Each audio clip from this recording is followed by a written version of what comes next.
Je découvrais la pratique du Feng Shui à travers un atelier. Je commençais aussi à utiliser Notion pour organiser mes connaissances et lectures. Et je réutilisais pour la première fois depuis l'école primaire des pastels dans mes créations.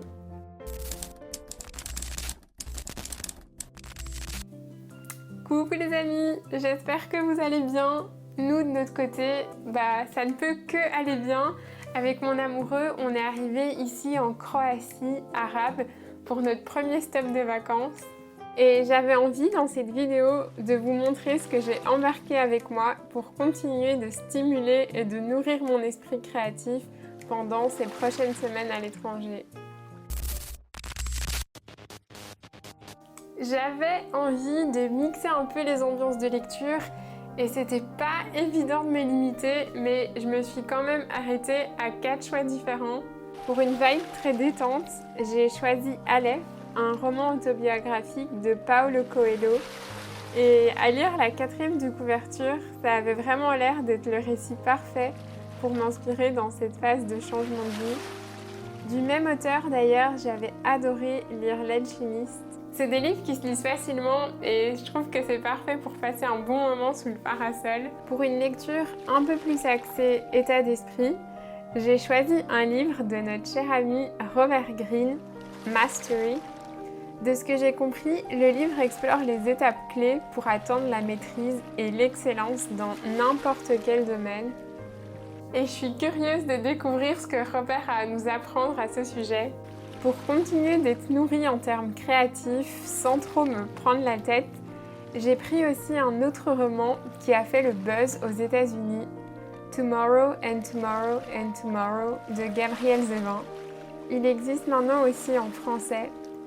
Je suis presque arrivée à la moitié de la lecture. Ça raconte l'histoire de 2 amis, Sam et Sadie, qui deviennent célèbres en créant ensemble des jeux vidéo.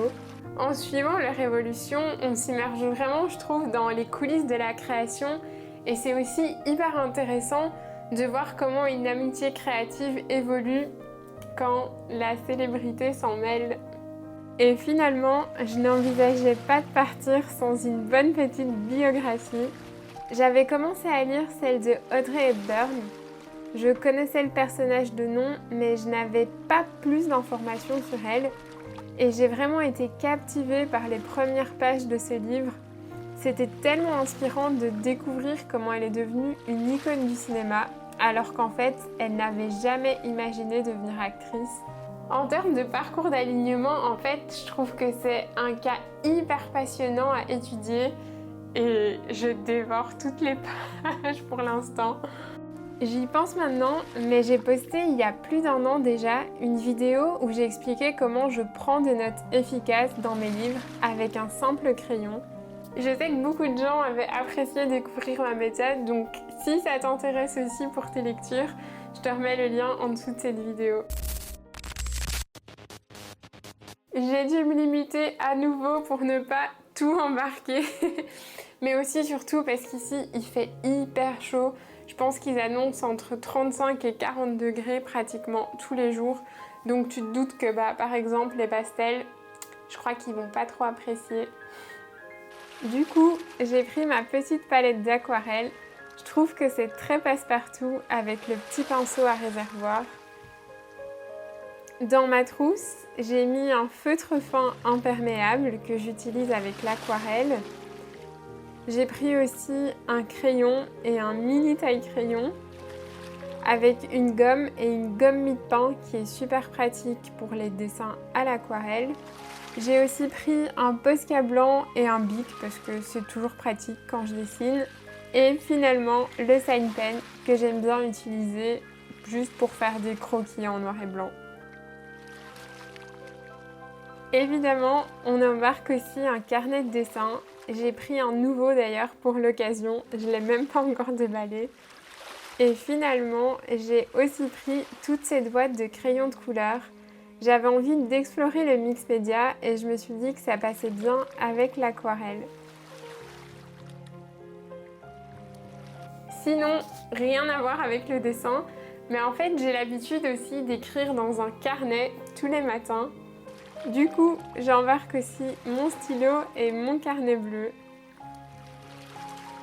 Je me rends compte aussi que la dernière vidéo que j'ai faite sur des idées pour remplir ces carnets, elle date d'il y a aussi plus ou moins 1 an et qu'en fait mes habitudes elles ont énormément évolué depuis et que ça vaudrait la peine juste que je vous refasse une nouvelle vidéo. Donc à mon avis je planifierai ça vers la fin de l'été. Niveau matériel vidéo, je t'avais déjà présenté dans un précédent vlog les essentiels que j'embarquais avec moi en voyage.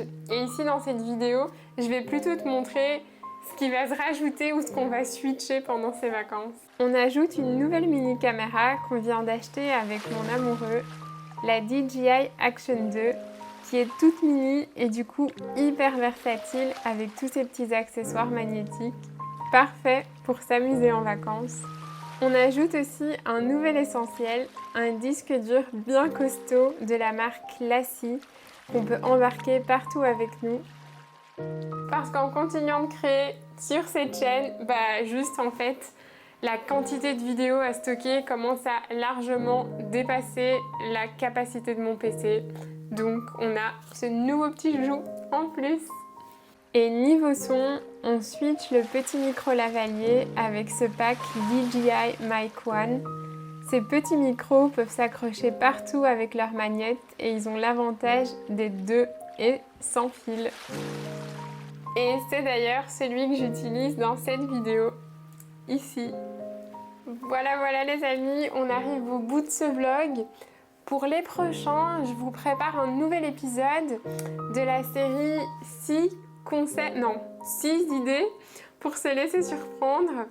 Et il y aura aussi un épisode de podcast qui sortira du coup à mon avis dans plus ou moins 2 semaines. Voilà, on se retrouve dimanche prochain. Bisous bisous.